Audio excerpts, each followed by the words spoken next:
Hey, salut tout le monde, c'est Zogma, j'espère que vous allez bien. Aujourd'hui, on se retrouve sur une partie solo d'Unsettled, ce jeu d'exploration spatiale, slash puzzle game, slash coopératif, slash surproduit, on verra en cours de vidéo.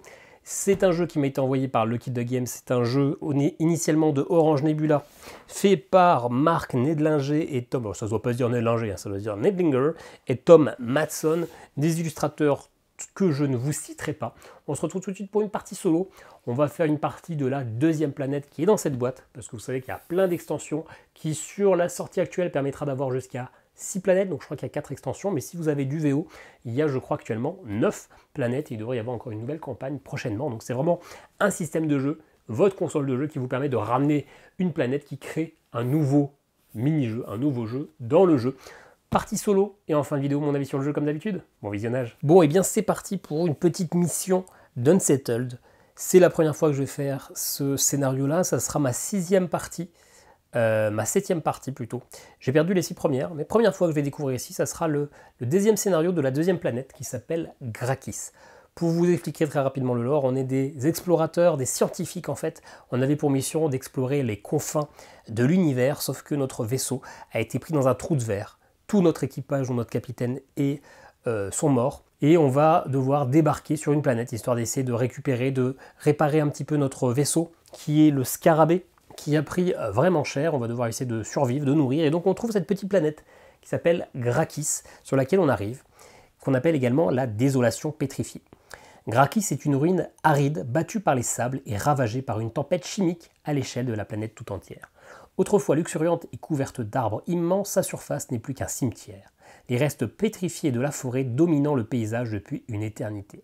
Des formes de vie colossales ont subsisté, planant au-dessus de la surface à la façon de cauchemars, quand les plus petites créatures se sont faites au sable en creusant des terriers dans les arbres de pierre.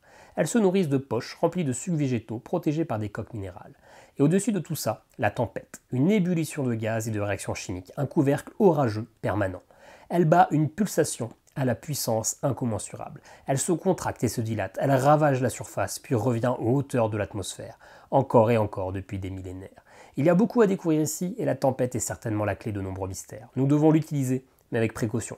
Les portes qu'elle ouvre mènent souvent à la mort. Alors ce n'est pas une campagne, hein, chaque scénario est indépendant, donc même si là, peut-être qu'il y aura des informations particulières qui pourront faire croire qu'on connaît la zone, ça ne sera pas le cas en fait. Hein. C'est à chaque fois des choses totalement indépendantes. Donc, vous pouvez commencer avec le scénario B, ou avec le A, ou avec le C. Généralement, le A permet de comprendre la petite mécanique subtile, parce que Grakis ne fonctionne pas comme Wenova, ou je ne sais plus quoi, ou tous les autres. Là, on aura cette petite mécanique de tempête, avec un deck tempête qui va nous faire des ravages. J'ai fait la mise en place pour gagner du temps, pour pouvoir bien établir, mais je ne sais pas du tout ce qui va se passer. On joue Zogma, qui est le chauve qui est ici. Je sais juste que sur cette planète, il faut se mettre sur la zone, la carte tempête, et Loran, ma compagne, qui est ici, mais je vais être le seul à jouer. On a tiré aléatoirement, même si on aurait pu décider, un trait de personnalité, donc Zogma sera anticonformiste et Loran optimiste, ça change un peu le pouvoir qui est en dessous. Dans ce jeu, on va explorer cette planète. Alors là, il s'avère que les cartes planètes sont déjà révélé. Je ne sais pas pourquoi, mais c'est écrit dans la mise en place. Normalement, les cartes sont face cachée, et donc on commence sur une zone et on va explorer. On va découvrir ce qui se cache. Bon, là, c'est pas le cas. À chaque tour, on va pouvoir utiliser Luna. Luna, c'est notre petit robot, notre meilleur compagnon, qui va permettre de se déplacer sur la planète, d'explorer, de nous aider à éviter les pièges et de scanner. Scanner pour trouver des matériaux, qui sont ces ressources vertes qui sont ici, ou des données qui sont ici. Elle peut se déplacer d'une case, et on peut décider sur la zone où on est de lancer un dé de scan matériaux ou données. Je lance le dé, il y a un 2, il y a 2 matériaux, 2 données, en l'occurrence c'est le bleu qui pop ici. Bon, il faudra après aller les chercher. Chaque personnage a son tableau de bord avec son endurance. L'endurance, si on arrive à 0, s'il y a une seule personne qui arrive à 0, mais pour l'instant, sur les niveaux que j'ai fait, l'endurance baisse pour tout le monde en même temps, 0, on est mort. Comment l'endurance va baisser? Vous voyez qu'ici il y a du temps. Il y a des actions, des choses qui vont faire que le temps va avancer. Ce token-là, je vous l'expliquerai en cours de route, mais dès qu'on arrive à la fin de la piste, ça revient à 0, mais vous voyez, on perd une endurance. Donc il va y avoir une sorte de timer. En haut du plateau, vous ne le voyez pas, mais il y a aussi une cohésion. On commence avec une cohésion forte, ce qui fait que nos pouvoirs sont sur la face blanche. Si on baisse par des effets de jeu, eh ben, ça va aller sur l'effet, sur la carte noire.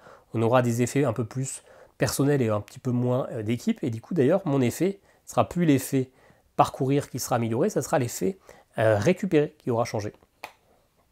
améliorés ou pas d'ailleurs.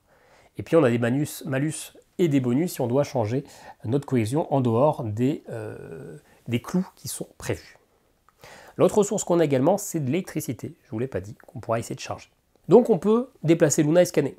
Gratuitement aussi, on peut déplacer notre personnage d'une case à chaque fois. Vous voyez qu'il y a des balises noires autour des cartes. Il n'y a rien ici, il ne se passe rien. Ici, il y a un chronomètre et cette icône-là, le chronomètre, montre d'un. Et ici, c'est notre intuition. L'intuition, c'est quoi? C'est notre connaissance par rapport à ce qui se passe sur cette planète. Et on va pouvoir du coup choisir si on essaie d'avancer l'intuition plutôt sur du bleu, qui est plutôt l'intuition en robotique, le rouge qui est plutôt en ingénierie, ou le vert qui est plutôt en chimie. À tout moment, je peux changer d'intuition, mais dans ce cas-là, je repars de zéro. Nous, on va partir sur du rouge et du bleu sur les personnages. Voilà. Donc un déplacement gratuit. Et après, la seule chose qui est vraiment obligatoire, c'est d'utiliser ces dés. Ce sont des dés découvertes, en fait, ce sont mes points d'action. Je ne vais jamais les lancer. 2, ça veut dire qu'il y a 2 points d'action. 3 points d'action. 1 point d'action. Chronomètre, il n'y a plus de points d'action, donc si j'utilise ce dé, je dois avancer ici. Ça peut être intéressant des fois, mais attention, le temps passe très vite. Il va falloir ne pas le gaspiller. Et comment on va utiliser ces points d'action? Je prends ce dé rouge, je le mets par exemple ici. Je fais l'action parcourir. En plus, j'ai matché la couleur. J'ai bien choisi le dé rouge qui correspond finalement à la force d'âme. Et bien vous voyez que j'ai un bonus. Mais j'aurais pu mettre un autre dé, mais dans ce cas-là, je n'avais pas le bonus. Et là, j'augmente de 1 mon intuition. Et j'ai le pouvoir. Théoriser, ça va permettre d'augmenter son intuition, de réfléchir, investiguer, de trouver s'il y a des opportunités, des découvertes à faire sur une case, parcourir, de se déplacer plus. Soutenir, ça va être d'aider quelqu'un qui est en détresse, on verra le mécanisme de détresse en cours de jeu. Récupérer, c'est vraiment augmenter fortement d'un coup notre valeur de dé, mais par contre ça baisse la cohésion, parce que pendant que les autres travaillent, nous, on est dans notre coin à essayer de récupérer. Et se reposer, c'est la seule action qui est obligatoire, ça augmente de 1 la valeur du dé, et surtout, ça force à augmenter le chronomètre, ce qui fait qu'on a un timer naturel tour après tour. Quand je mets sur le dé, il y a une flèche vers le bas, ça veut dire que je baisse de 1 la valeur. S'il n'y a pas de flèche, je ne fais rien. Si elle monte, je la monte. Bon, voilà pour l'explication très brève. Il y a ici des bâtiments qu'on va pouvoir installer, il y a une action qu'on va pouvoir faire avec Luna.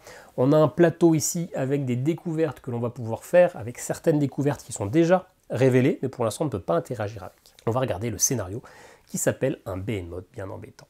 Tout allait très bien. On avait tout ce qu'il nous fallait et on repliait notre équipement. C'est le moment qu'a choisi une énorme bête pour ramasser le scarabée, donc notre vaisseau, et se carapater au loin. Assez pour nous déconnecter de la balise de géolocalisation. Vilain Behemoth, vilain. Heureusement, nos bioscanners ont une portée plus longue. Si on peut remonter la trace de cette créature, on pourra la retrouver, elle et notre vaisseau avec. En arrivant sur ce monde, nous avons survolé un cimetière de squelettes colossaux, rappelant notre ravisseur géant. Nous n'avons pas daigné y atterrir, trop flippant. Mais on devrait pouvoir y trouver quelque chose d'utilisable pour programmer nos scanners et tracer la créature.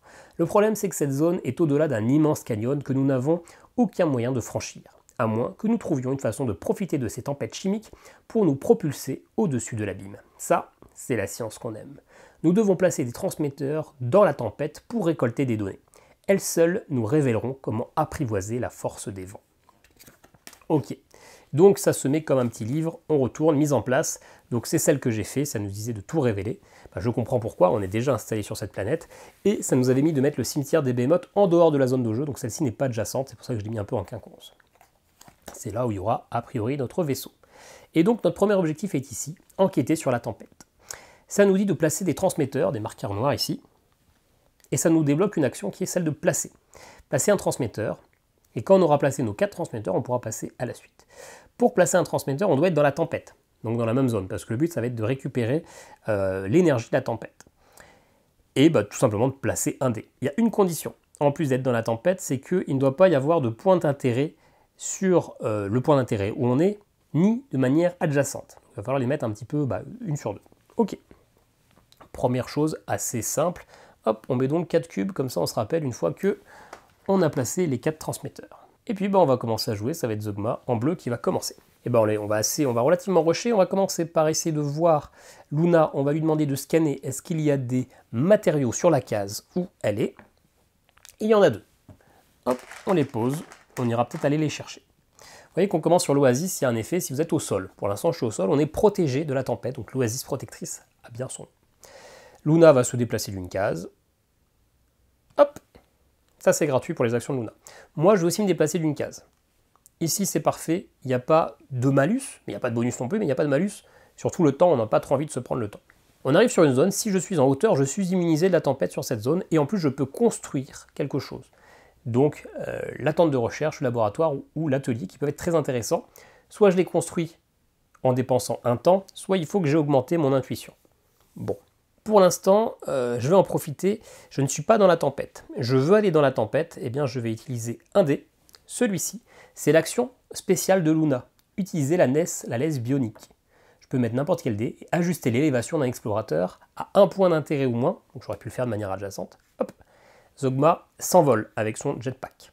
Je suis en l'air, donc je peux, avec ce dé-là, aller placer un premier transmetteur. Il n'y en a pas de manière adjacente, donc c'est bon. Ce qui veut dire que je ne pourrais pas en mettre là, ni là, ni là. Je pourrais en mettre un là, et un là, ce qui me va bien. Il me reste un dernier dé, je suis obligé de l'utiliser pour me reposer. Hop là. Ok, on récupère tous les dés. Ok, Aloran, elle commence à aller pas dans la zone de tempête. Je pense qu'elle va faire un peu pareil.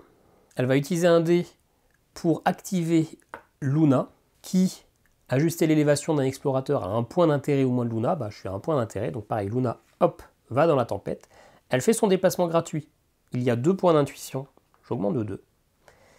Et il y a un effet ici, si à l'arrivée, vous êtes au sol, et c'est pas le cas, bah, si j'étais au sol, je perdais un point d'action. Je vais utiliser un dé pour remettre un autre transmetteur. Il n'y en a pas de manière adjacente, donc c'est tout bon. Et mon dernier dé, obligé de me reposer. Hop, donc j'ai augmenté de 1 la valeur de mon dé, et j'avance le temps. Se séparer, c'est quand même une idée de con. Hein, des années d'Alien pour comprendre ça. Il ne faut pas se séparer, mais là, l'occasion était bonne quand même de pouvoir monter, d'activer ça. Il faut vite passer les étapes quand même de survie. Et là, on n'est pas trop éloigné. D'ailleurs, j'ai encore une action avec Luna. J'aurais pu la déplacer et l'activer. D'ailleurs, c'est ce que je vais faire. Je vais la déplacer ici. Je vais la remettre au centre et je vais lancer le dé de données. Hein, il y aura 2 données ici. Comme ça, peut-être qu'on pourra aller revenir dans notre oasis, se protéger et récupérer des choses. Voilà, on arrive à nouveau à Zogma. Zogma est en pleine tempête. Il commence son tour en tempête, donc il prend une carte détresse. Une carte détresse, eh ben, ça va se mettre sur une case. Ça va empêcher de faire une action. En l'occurrence, je vais cacher récupérer, que je ne fais jamais. S'il y a 4 détresses dans tout l'équipage, je baisse la cohésion. Pour l'instant, ce n'est pas le cas. Et quand je récupère une carte détresse, eh ben, j'active le pouvoir de l'énergie, de la tempête, parce qu'en fait, c'est parce que je suis en pleine tempête que je suis en détresse. Des grêlons ravageurs. Tous les extrémités à proximité, tous les explorateurs à proximité passent immédiatement au sol. Touc. Et en plus, eh ben, je perds un matériau, mais je n'en avais pas. Ok, donc je suis au sol, ce qui veut dire que je ne peux plus poser de transmetteur. C'est pas si grave que ça. Je vais temporiser un petit peu, je ne vais pas tout de suite partir. Ah d'ailleurs, bah, je dis des bêtises en fait. Je dis des bêtises, je reste en l'air et je ne prends pas cette détresse, puisque ici, hein, je suis dans la cachette empyrène en hauteur, vous êtes immunisé contre la tempête et pouvez accéder à ce site de construction. Donc non, je ne prends rien du tout, ce qui va du coup très bien. Ce qui va très bien. Du coup, je comptais faire des découvertes ici, mais je vais peut-être un petit peu rusher pour aller aller là-bas. Il faudrait que je passe par là. Ouais, donc je vais faire un déplacement gratuit comme ça. Il ne se passe rien. Je vais utiliser mon dé rouge qui est ici. En plus, je matche bien, donc je prends une intuition. Et ça me permet de me déplacer d'une case supplémentaire. Il y a un temps, donc j'avance d'un temps, et je prends un point d'intuition. Ici, si à l'arrivée je suis au sol, je prends un matériau, c'est pas le cas. Il y a une découverte du gaz diffus, mais pour l'instant je peux rien en faire. Je vais aller placer un transmetteur. Hop. Je peux parce qu'il n'y en a pas sur cette case, il n'y en a pas sur les 2 adjacentes, et je suis bien dans la tempête. Parfait, il me reste un dé, ça sera pour me reposer. J'arrive sur cette icône-là, ce qui veut dire que la tempête change de zone. Et quand la tempête change de zone, elle va au sol, on change l'effet. Maintenant, ça sera le calme déroutant. Ce qui peut être très intéressant de commencer dans la tempête, parce que vous voyez que ça fait augmenter de 2 points d'action. Malheureusement, ça ne sera pas le cas. Allez, Aloran.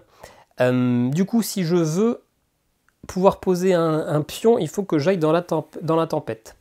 Donc avec Luna, je vais encore la laisser... Alors, non, je vais la déplacer d'un. Ouais, et elle va voir s'il y a des matériaux. 3. Même si je ne les récupère pas maintenant, au moins je sème quelques petites ressources à droite à gauche que je pourrais peut-être aller récupérer. Hein. Il faut quand même se servir de Luna. Généralement, elle est intéressante pour explorer et éviter voir où est-ce qu'il y a des boussoles, des chronomètres, pardon, mais autant l'utiliser. Je ne vais pas prendre les ressources tout de suite, je vais rester comme ça. Je vais me déplacer gratuitement. J'augmente de 2 points d'intuition. Je vais utiliser ça pour me déplacer. Alors ça me dit d'augmenter. Bah, je suis déjà à 3 avec le rouge. Mais je laisse bien le rouge comme ça. Hop, j'ai mon premier point. Hop, je vais me mettre maintenant plutôt en vert. J'ai mon premier point de robotique et je prends une carte avancée. Ce qui fait que maintenant, si je dépense une donnée, et c'est maintenant que ça va être intéressant d'avoir des ressources, je peux faire épandre l'engrais robotique. J'ajoute un matériau au point d'intérêt de Luna et à chaque point d'intérêt adjacent révélé. Donc en gros, je mets un matériau ici, ici, ici, ici, parce que sur ce circuit-là, sur ce niveau-là, tout est révélé, donc c'est très fort. Et ça, je peux le faire une fois par tour maxi. Un tour, c'est quoi? C'est la phase de jeu de Loran. Puis, quand c'est ma phase de jeu, c'est un autre tour. Ce qui fait qu'on peut jouer pendant les tours des autres.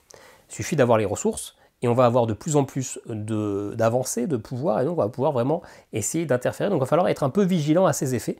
C'est pour ça que j'ai mis ces cubes-là d'ailleurs, c'est qu'une fois que je l'ai fait une fois par tour, et ben je le bloque, pour me rappeler que j'ai déjà utilisé. Ok, rajouter des matériaux, ça va pas être intéressant.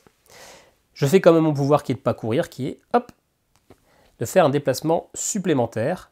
Je dépense donc un temps et j'augmente de 1 mon intuition, parce que c'est écrit ici. Dans le sanctuaire de Xylolith, je peux aussi poser un bâtiment, ce qu'on va sûrement aller faire. Et tant que je suis au sol, ici, et c'est pas le cas, je suis immunisé. Ah ouais, j'ai oublié. Alors ouais, ce que je voulais faire, c'est avant de me déplacer, c'était utiliser un dé pour arriver au sol. Voilà. Et donc après, je faisais mon déplacement. Et là, bah, je suis obligé de me reposer. Hop. Fin du tour, on perd tous un point d'endurance. Tout le monde. Ça représente le temps et donc l'oxygène, les ressources qu'on a en stock. On est tous en train de mourir à petit feu. Ok, Zogma qui est là-haut, il va lui potentiellement essayer de revenir tranquillement. Alors d'ailleurs, il faut reprendre tous les dés. Hein. Hop. Et hop, il faut les débloquer pour laisser la place à ceux qui veulent jouer avec leurs dés. J'ai pas mis... Alors non, ça c'était le dé pour lui. C'est elle qui a baissé avec son truc et c'est lui qui est venu ça. Pas mélanger les dés. Hein. Ok. Je vais essayer de revenir. Luna, elle va se redéplacer de 1. Elle ne peut pas scanner, il y a déjà des ressources. Je vais faire mon déplacement gratuit pour arriver ici. Ça me fait un temps et un intuition. Je me reposerai avec le rouge, histoire d'augmenter de 1. Depuis être à 0. Je vais utiliser ici mon action anticonformiste avec le vert, ce qui permet d'augmenter de 1 un dé. On va prendre le vert, et d'augmenter de 1 aussi un dé d'un autre explorateur. Hop, on va se mettre le vert. Et il me reste un dé bleu. Et bien là où je suis, on va l'utiliser. Bon, c'est pas ultra... C'est pas super bien utilisé, mais c'est pas grave. On va se le mettre ici, le bleu. Donc j'ai pas le bonus, mais je vais investiguer. Investiguer, et ben c'est utiliser le petit plateau caché. On peut investiguer qu'une seule fois par zone. Vous voyez que je peux choisir opportunité rouge ou opportunité bleue. Toutes les cartes opportunités, je les ai mélangées en début de partie et j'ai fait 2 piles. Une pile qui va devant le rose et une pile qui va devant le bleu. Bah, je révèle cette opportunité. Il peut y avoir que 2 opportunités actives en cours, une rose et une bleue. Une trouvaille opportune. À la limite de votre champ de vision, un scintillement attire votre attention et vous vous approchez d'un amas d'air chatoyant, comme sous l'effet d'une forte chaleur. Vous le traversez pour vous retrouver dans une petite alcôve complètement invisible. Depuis l'extérieur, elle est froide, humide et tout à fait silencieuse. Au pied d'une énorme pierre, vous repérez un végétal bulbeux et luisant, majestueux dans son cocon minéral. Immédiatement, chaque explorateur à proximité, je suis tout seul, c'est pour ça que c'est quand même intéressant d'être souvent collé, parce qu'on va profiter des effets, mais là j'ai voulu vite dispatcher les trucs, et bah gagne un intuition. Et puis du coup, je pourrais aller récupérer cette succulente bulbeuse en jouant en dé, il faut que je sois au sol, ce qui est d'ailleurs pour l'instant pas le cas parce que je suis dans les airs, je gagnerai en plus 2 intuitions. Et quand je récupère un token, ce token peut être utile pour différentes missions, des fois on peut me demander de les défausser, mais ça me permet de récupérer une anomalie scientifique qui va me donner un petit pouvoir, plutôt positif généralement. Et ben, ok, fin de mon tour, on récupère tout ça. Allez, Aloran, elle commence dans la tempête. Pouvoir, l'explorateur actif récupère 2 points d'action et je les dispose comme je veux, hein. Ça peut être 2 fois sur le même. D'ailleurs, hop, ça va être 2 fois sur le même. Ok, bah ma première action justement, hop, ça va être d'aller mettre le dernier transmetteur. C'est bon, c'est pas adjacent. Je passerai à l'étape d'après à la fin du tour quand je récupérerai ce dé. D'ailleurs du coup c'est pas celui-là que je vais mettre, c'est le rouge, parce que du coup le bleu, il va augmenter ici pour se reposer. Il me reste le dé vert, et bien le dé vert, on va en profiter, on va construire. ici la tente de recherche qui va aller là. Hop, j'ai construit la tente de recherche, ça sera valable à la fin du tour.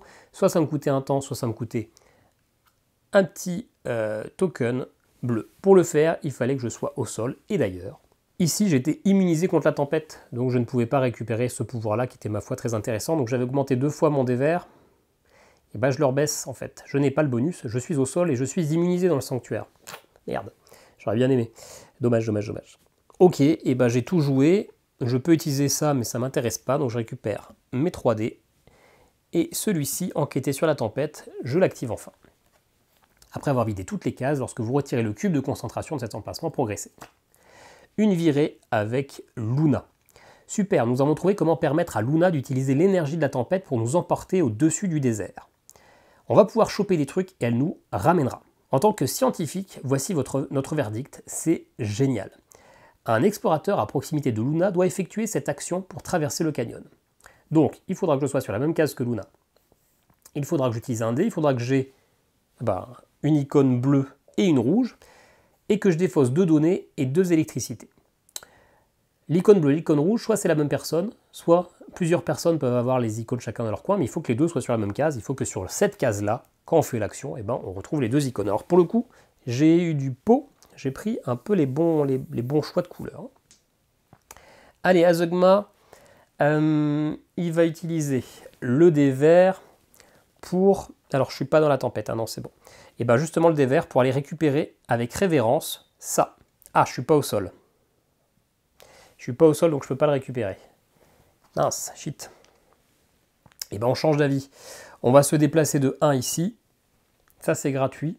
Il faut que je récupère quoi du coup on a dit de l'électricité et des données. Allez, Luna va se déplacer, elle va scanner s'il y a des données. Il y en a 2. Je les pose là. Je vais justement aller récupérer des données, donc ça se passe ici. Je baisse de 1. Soit c'est une seule donnée, mais comme j'ai mis le dé bleu, je récupère 2. Et les ressources sont valables pour tout le monde. Ok, on va utiliser le rouge, le vert. Le vert, je vais investiguer ici. Hop, c'est la bonne couleur, donc j'augmente de 1 mon intuition, donc je récupère un rouge. Et allez, on va se mettre sur du bleu. Et quelle va être mon avancée en ingénierie? Activer la fonction de cyborg numéro 13. Donc ça me coûte 1 d'électricité. Ce tour-ci, pour chaque chronomètre, pour chaque sablier que je traverse sur des intersections, je gagne 1 point d'action et une intuition. Ouais, ça peut être intéressant, mais c'est quand même un peu chaud, quoi. Allez, je me repose. Hop. Et il y a la tempête qui change de niveau. Bien. Bien.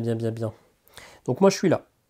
La tente, elle a été construite à la fin du tour. Ce qui fait que maintenant, n'importe où, je peux utiliser le pouvoir de la tente, c'est-à-dire défausser des données pour gagner de l'intuition. Je ne suis pas obligé d'être sur la case. Bon, je vais commencer par revenir au centre. Je reprends un point d'intuition, mais malheureusement, le temps avance. On a suffisamment de données. On va aller récupérer l'électricité. Je mets un dé rouge, donc ça me permet de charger 2 doses.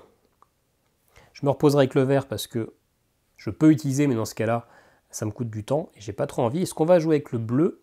Qu'est-ce qu'on va mettre avec du bleu? Globalement, là, j'ai tout. Ah, ok. Ok, je vais me déplacer une fois de plus avec optimiste. Ça ne matche pas les couleurs, mais c'est pas grave. Je me déplace une fois de plus. Il n'y a pas d'icône, tout est bon. Et je me repose avec le vert. Hop, fin de la barre. Tout le monde perd en endurance. On est à 40% de la partie, puisque on est à 2 barres sur 5.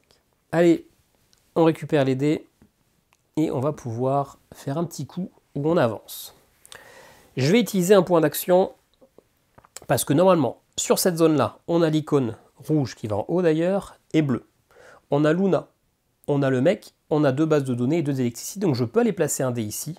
Et on va aller placer ça, le vert. Je défausse tout de suite mes données et mon électricité, et donc placer Luna et votre explorateur, qui était dans la tempête, mais qui est protégé dans la cachette en pyrène, hop, sur le cimetière des Behemoths. Et donc à la fin du tour, je récupérais ça. Alors du coup, je suis coincé là-bas maintenant, je suis plus actif avec les autres.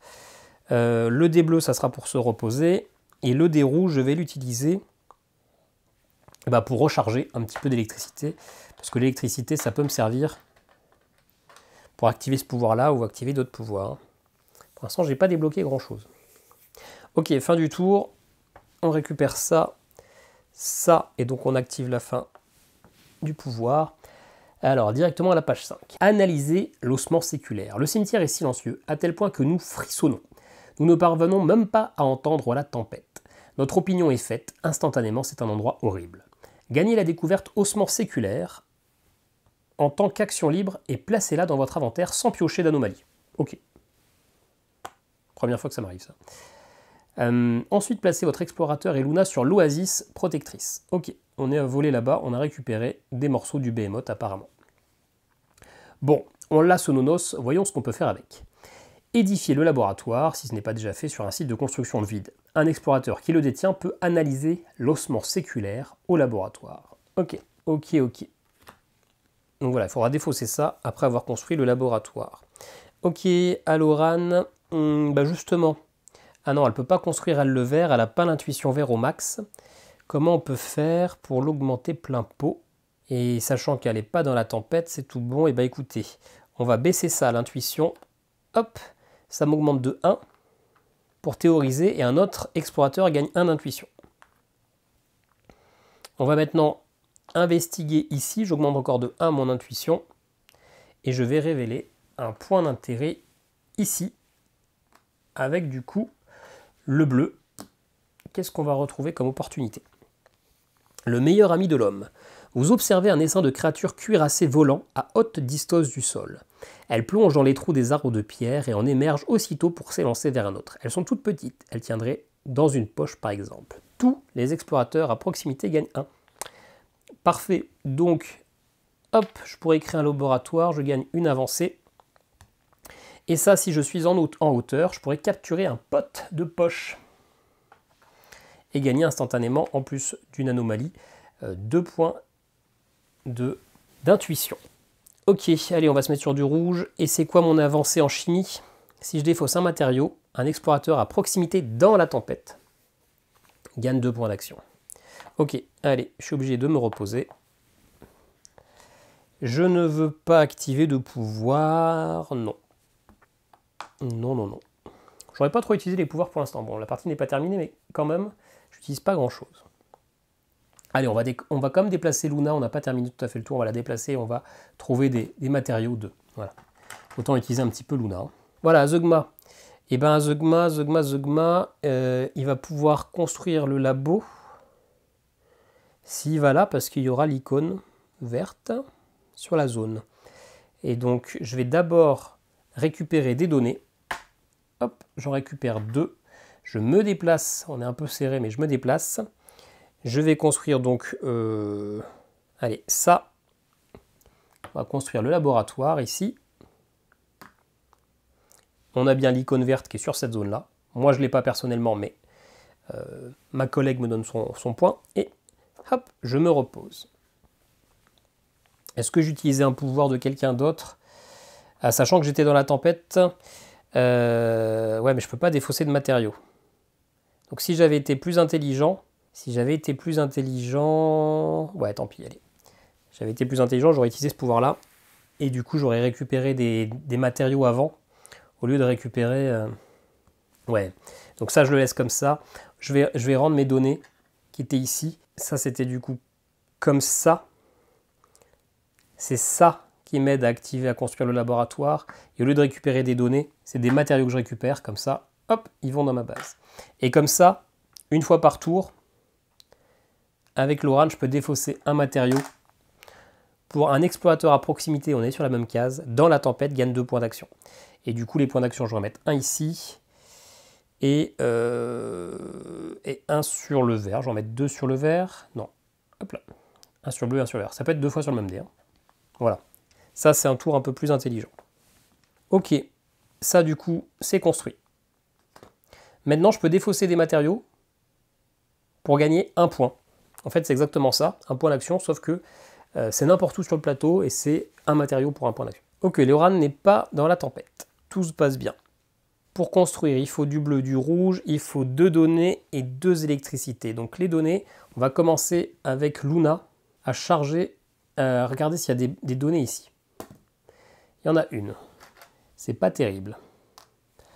Donc écoutez, elle va se déplacer gratuitement ici. Il ne se passe rien. Elle débloque son dé ici pour prendre les 2 données.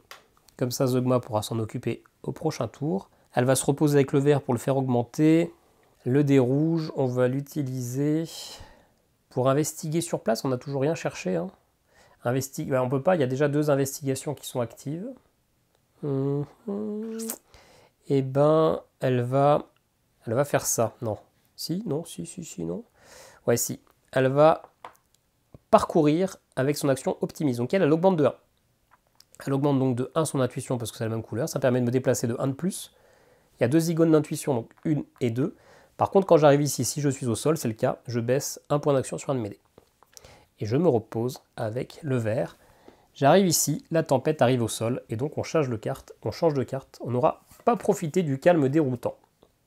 La tempête de feu, elle est plus embêtante, parce que pour le coup, on va baisser la cohésion d'équipe. Hein.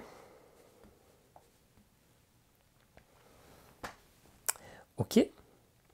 À Zeugma. Alors Zeugma, normalement, il a tout pour activer. Ah bah non, il n'y a plus elle du coup. Je me suis éloigné, du coup j'ai plus le... Quel couillon. Quel couillon, je suis en train de perdre du temps là, j'ai plus du tout l'icône bleue là. Malheureusement, j'ai pas de pouvoir qui lui permet de se rapprocher là. Fuck. Ah mais le con. Bon, déjà je vais faire le meilleur ami de l'homme. Je suis en hauteur, donc si je place un dé et je vais placer le bleu, hop, je suis en hauteur, je peux en récupérer le copain à carapace et gagner 2 points d'intuition. Quand je récupère du coup une découverte, je prends une carte anomalie avec. Si j'ai maintenant le gain, le mot-clé électrifié. Électrifié, ça peut avoir un effet sur des cartes, ici. Si j'arrive ici dans la colonne élémentaire alors que je suis électrifié, je gagne 1 point d'intuition. Et si j'ai ce truc-là, une présence en ingénierie, je peux assimiler dans le bioréseau. C'est-à-dire que si je défausse cette carte, je peux mettre un petit token comme ça sur une icône pour masquer. En l'occurrence, généralement, on va masquer du temps. Ok, pourquoi pas. Pas si utile que ça. En fait, ça m'emmerde vraiment de m'être trompé là, d'avoir viré Loran. Si je l'avais laissé là, je validais ça. Là, j'ai perdu 2 tours. 2 tours, ça peut être fatal. Hein. Là, j'ai pas trop moyen d'avoir 2 points en plus. Je peux investiguer, donc je peux plus investiguer ici. Je peux me déplacer. Mais ça changera rien au fait que je ne serai pas sur le laboratoire. Alors après, si je reste là, Loran, elle peut venir se déplacer sur le laboratoire au prochain tour. Donc ça ne sert à rien que je m'éloigne. Je vais rester là. Je vais utiliser ce dé-là, du coup, anticonformiste. Quand c'est du vert, j'augmente de 1, et un autre explorateur augmente de 1. Et du coup, je vais me reposer. Hop là. Un tour un peu nul. Un tour un peu nul. On va juste en profiter pour déplacer Luna de 1 et scanner des matériaux. Bon, pas fou. Allez, Aloran, elle est dans la tempête, elle n'est pas protégée, donc je prends une détresse. C'est la première fois qu'on le fait depuis le début, je crois, ça. Parce qu'une fois, on l'avait annulé. Donc la détresse, je bloque un de mes emplacements et j'active le pouvoir de la tempête d'énergie. Ce sera une tempête de feu. S'il n'y a pas d'autres explorateurs sur votre point d'intérêt, non, je suis tout seul. Je baisse la cohésion. Maintenant, je suis côté noir. Hop, je vais pas retirer les dés. Côté noir, ce qui veut dire que je change. On est maintenant sur des effets plutôt selfish. On n'en a que pour notre gueule. Donc lui, c'est mon action reposée qui va changer, on la verra tout à l'heure.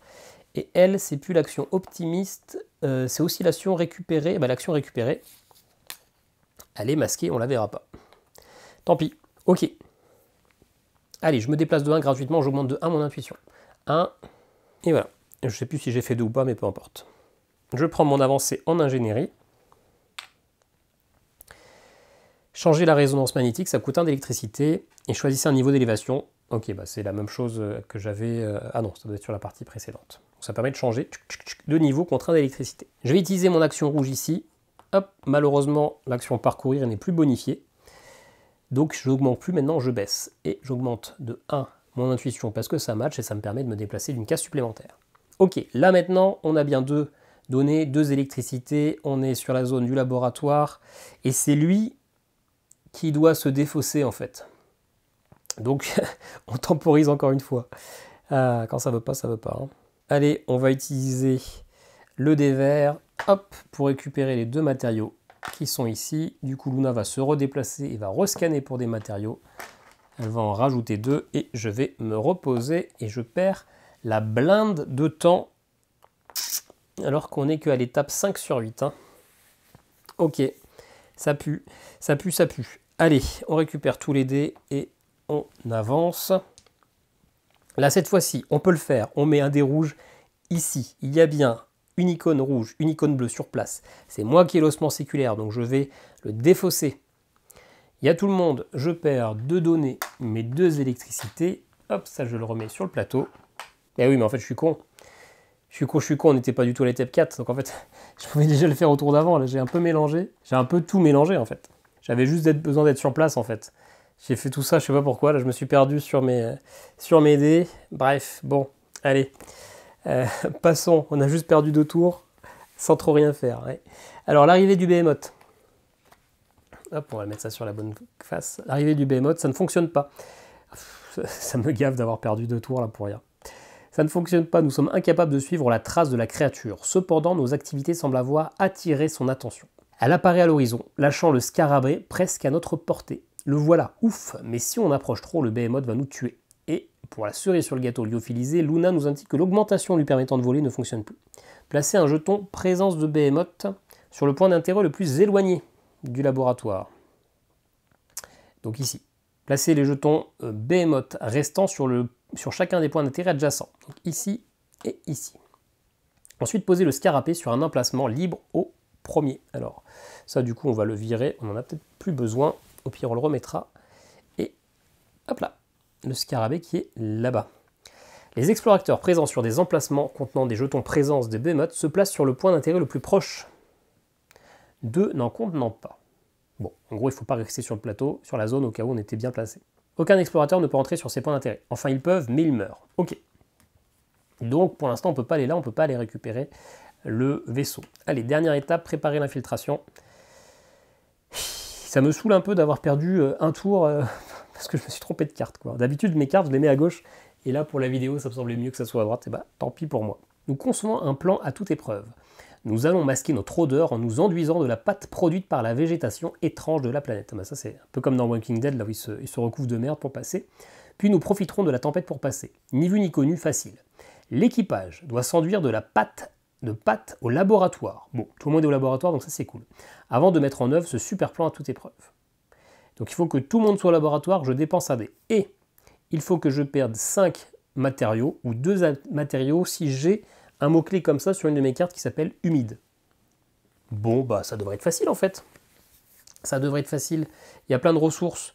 On est au bon endroit. Et en plus, j'ai tout mon tour. Hein. Ouais, j'ai tout mon tour avec lui. Donc, premier tour. Hop. Et hop. J'ai 5 matériaux. Deuxième action, eh ben, on va s'enduire. Il y a tout l'équipage. Il y a le laboratoire. J'ai bien 5 ressources. On va utiliser le rouge. Bah, et parfait, hein. Finalement j'ai perdu du temps, mais ça m'a permis d'aller chercher des matériaux, etc. Et je me repose. Ah tiens, reposer quand je suis anticonformiste, je choisis soit j'augmente de 1, soit je gagne 1 intuition. Bah j'augmente de 1, hein. On va quand même augmenter un petit peu nos bonus. Ok, fin du tour, on récupère ça, et donc on récupère le dé qui nous prépare à l'infiltration.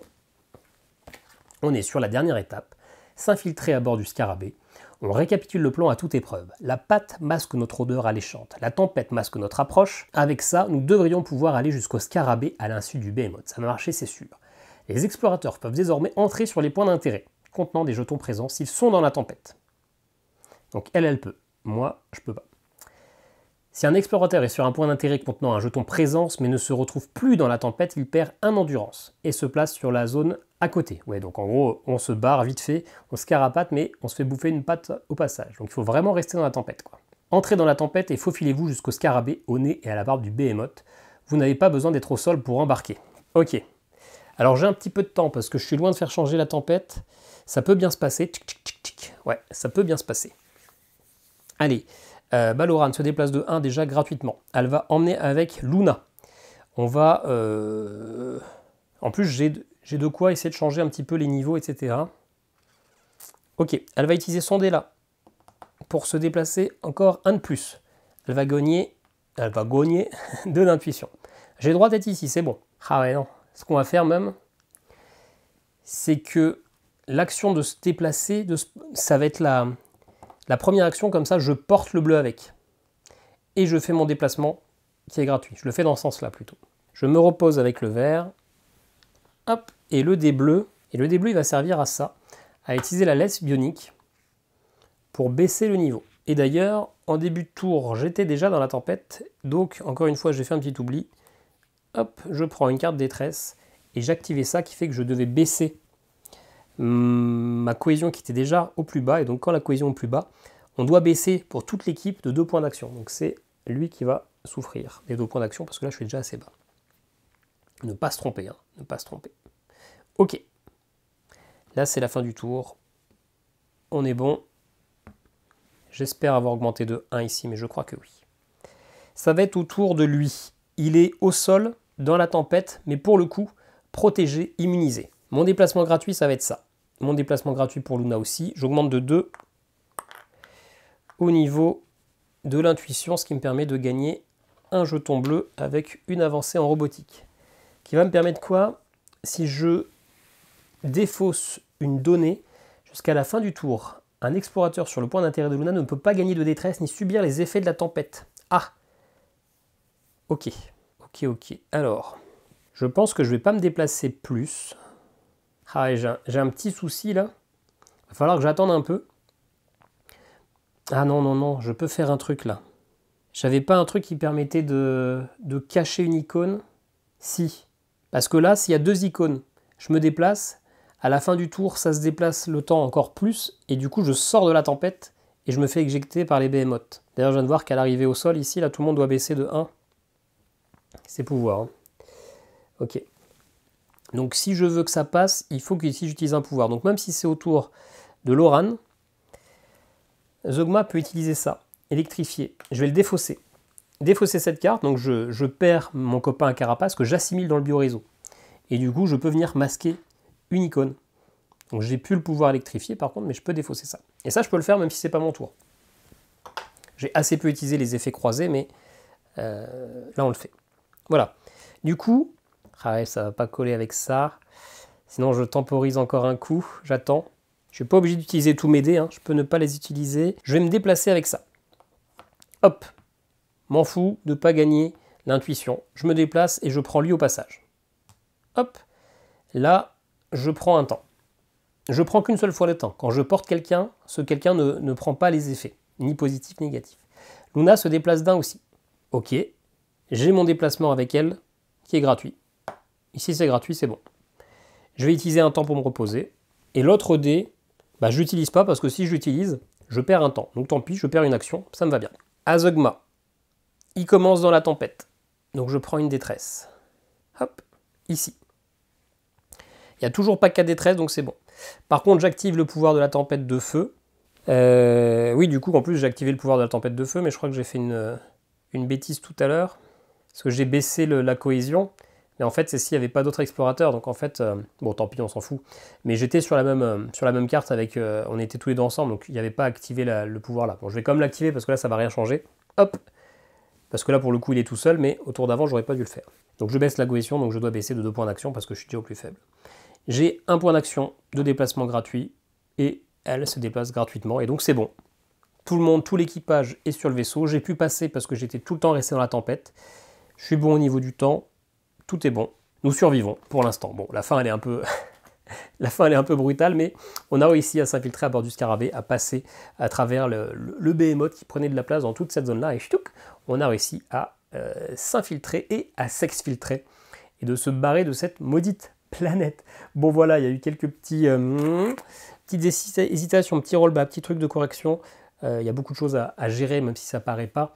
Beaucoup de petits trucs à vérifier. On se retrouve tout de suite pour mon avis sur le jeu. Bon, je suis pas totalement ravi de cette partie. On verra ce que ça donnera au montage après quelques cuts, etc. Mais il y a eu pas mal de petits oublis, pas mal de petits rollbacks pour pallier à ces oublis. J'espère que ça sera une vidéo qui sera pas trop hachée, etc.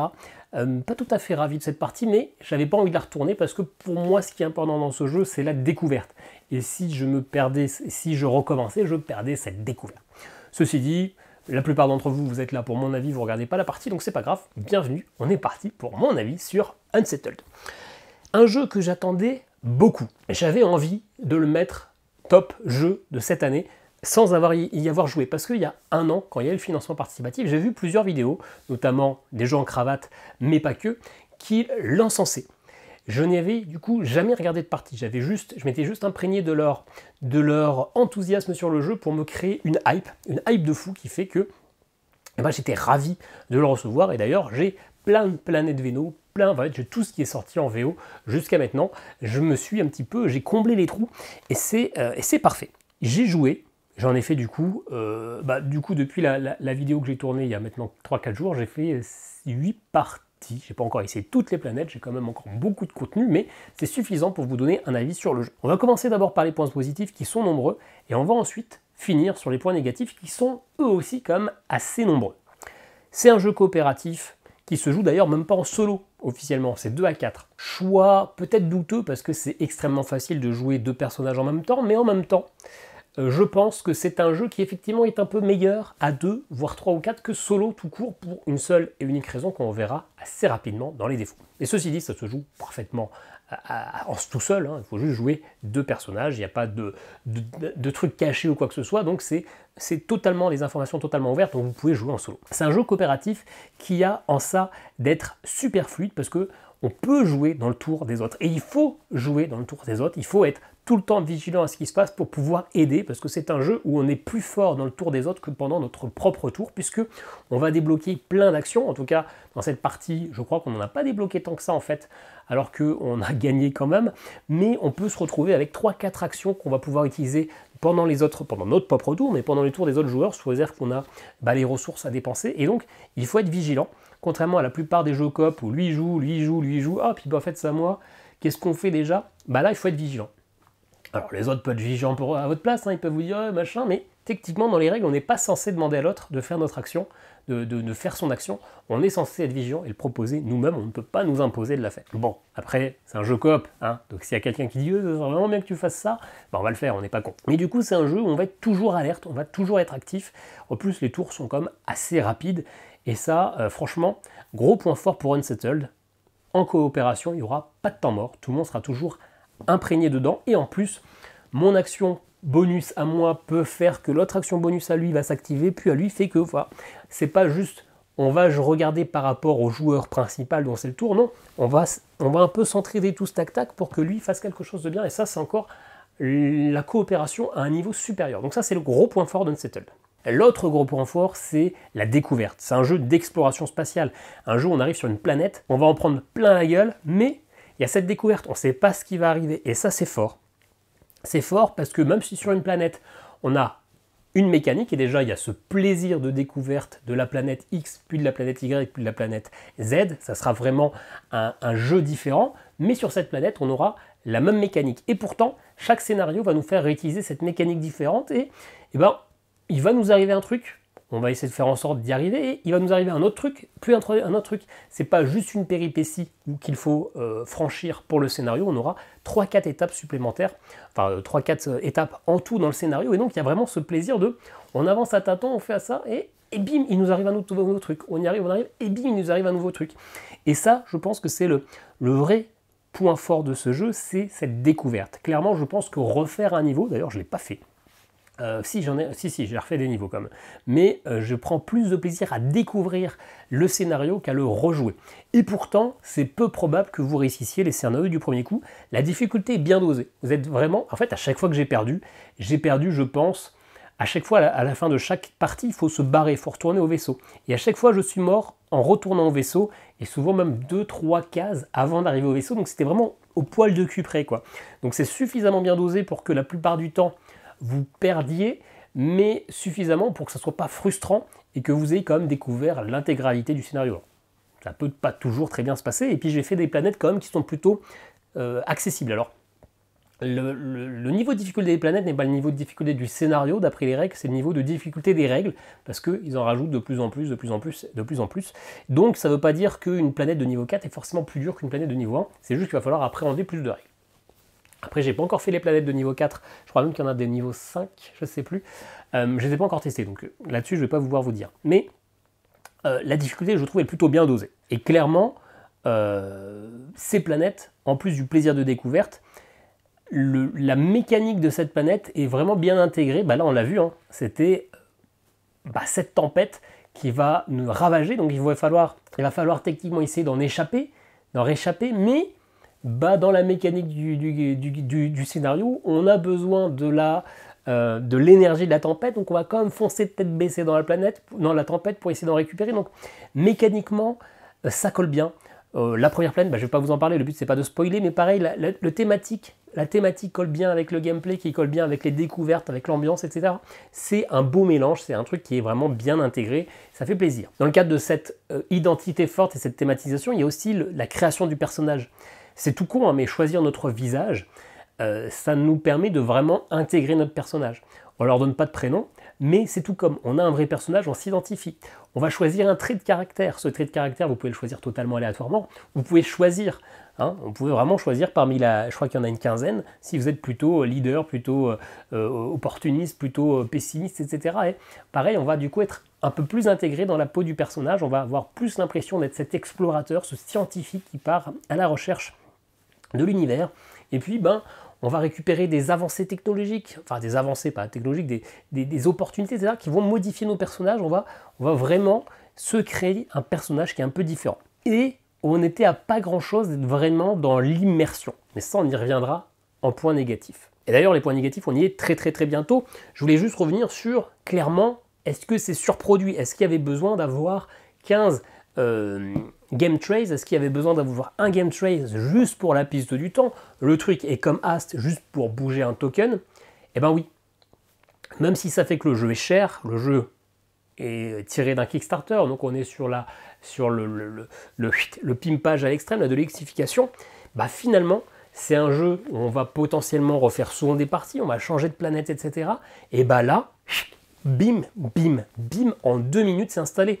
Si vous rangez votre planète et vous comptez rejouer sur la même planète, vous laissez le jeu autour découverte, vous laissez le temps, vous laissez tout, vous avez juste à sortir, tac, tac, tac, c'est installé vraiment en 2 minutes. Si vous changez de planète, là ok, il faut changer de token, il faut remélanger les cartes, il faut les remettre, il faut l'installer, là ça va rajouter un peu plus, mais même si c'est surproduit, ça permet vraiment une installation ultra rapide et un rangement aussi ultra rapide. Je vous le dis, vous rentrez, vous sortez, bam, vous le sortez, vous le rentrez, bref, peu importe, c'est quand même ultra rapide et ça c'est un point fort, même si ça fait que le jeu est cher. C'est un jeu de luxe. J'ai pas d'autres termes, là je peux pas, j'ai rien à dire là-dessus, mais finalement, cette installation est ultra rapide et c'est cool. Au niveau des points négatifs, le premier point négatif, c'est que clairement les règles sont longues. Vous avez un livret de règles de 40 pages, qui a ce format-là. Ok, vous avez les 10 dernières qui sont finalement une sorte de FAQ, où vous avez chaque mot-clé avec un sommaire avec les mots-clés. Ça, c'est super cool. Si vous avez un doute sur un mot-clé, vous allez pouvoir y revenir. Souvent, dans les règles, je pense à Dead Cell auquel je joue actuellement, on galère à trouver l'information, même si le livret de règles n'est pas long, ça manque d'un vrai sommaire bien fait, bien détaillé, parce que dans Dead Cell, il y a un sommaire, mais qui manque un peu de justesse. Là, vous avez vraiment 10 pages qui sont dédiées, avec des belles explications supplémentaires et un renvoi aux règles de base. Mais, même les règles de base, je crois que vous avez 5-6 pages, même si ça reste assez accessible, ça reste un petit peu lourd, un petit peu indigeste, et clairement, la première partie, en tout cas moi, la première partie, j'ai oublié plein de trucs. Plein de trucs, j'ai refait une deuxième partie, j'ai encore oublié pas mal de choses, et là même sur mes dernières parties, j'avais tendance à, bon là c'était pas des oublis de règles, mais à oublier des points détails, parce que même si le jeu est assez simple, il y a beaucoup de choses à gérer. Et c'est pour ça que je vous disais que c'est peut-être mieux à 2 joueurs ou plus, c'est que là, notamment au niveau des actions qu'on peut utiliser en tant qu'action libre pendant le tour des autres, il y a plein d'actions à gérer en même temps, savoir lesquels j'ai utilisé ou pas, moi j'ai dû prendre des tokens pour placer dessus. Ces tokens-là, c'est pas des tokens, ce sont des données, elles ne sont pas faites pour ça, mais moi j'avais besoin de traquer, savoir ce qui a été fait ou pas. Et c'est vrai que des fois c'est difficile de gérer toutes ces actions, de savoir laquelle il faut que j'utilise.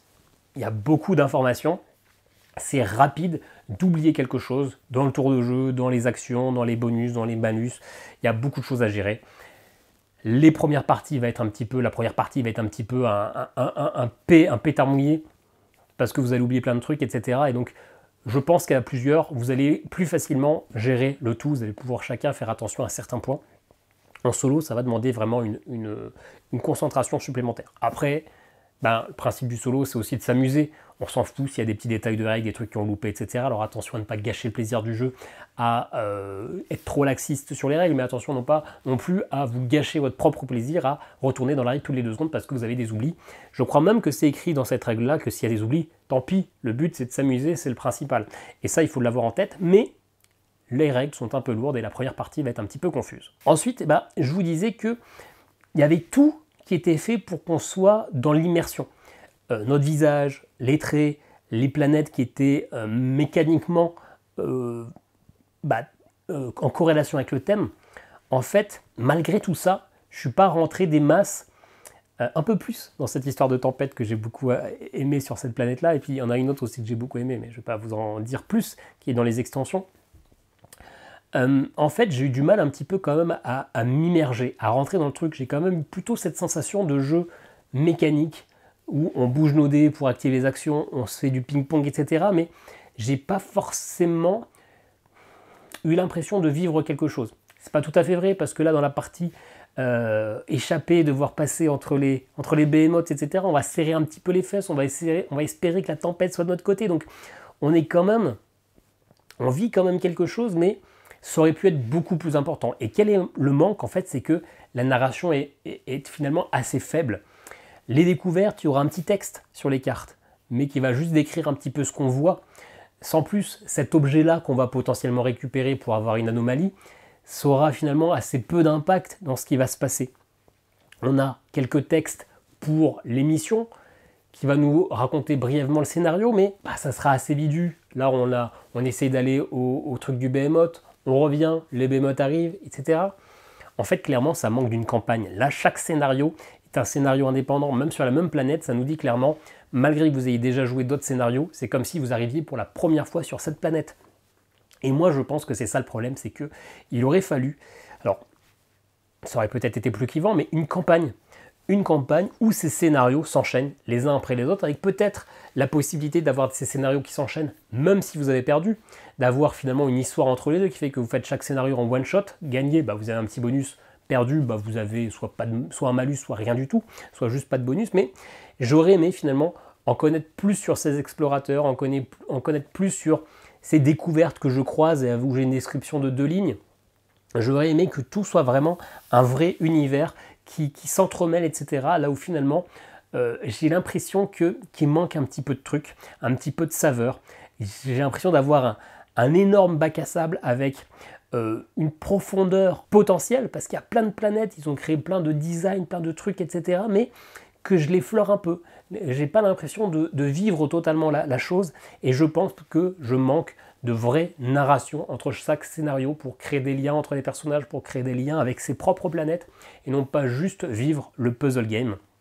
Et c'est ça qui fait que j'ai été un petit peu déçu sur ma première partie, de me rendre compte que c'était quand même plus un jeu qu'une aventure. La plupart des trucs que je rencontre, ces découvertes, etc., j'ai pas l'impression qu'elles ont vraiment un impact. Elles ont un impact parce que je débloque une anomalie qui va me donner un mot-clé, qui va me donner un pouvoir, mais voilà, j'ai pas l'impression de faire partie de ces différents biomes, de ces différentes planètes, de ces différents trucs. Et c'est ça qui m'a le plus dérangé. Ceci dit, j'ai passé de très bonnes parties et j'ai pas terminé. Je compte bien jouer aux différentes planètes que j'ai achetées. Je ne regrette pas du tout mes achats. J'ai acheté les planètes, les différents extensions avant même de recevoir la boîte de jeu, et je ne suis absolument pas déçu. Je compte y jouer, ça me va très bien.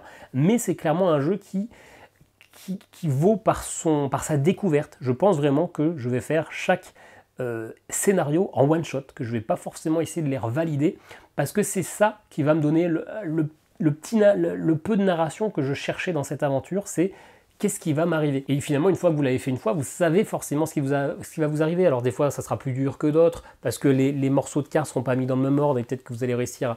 Mais voilà, j'avais besoin de cette petite narration, j'avais besoin de cette découverte, et j'en aurais aimé encore plus. Et du coup, c'est un jeu que je vais vraiment faire en one shot à chaque fois. Du coup, ce qui fait que ça va peut-être être un peu cher, parce que chaque planète, ça va 20 € pour 3 parties. ça peut peut-être être un peu chéros in fine.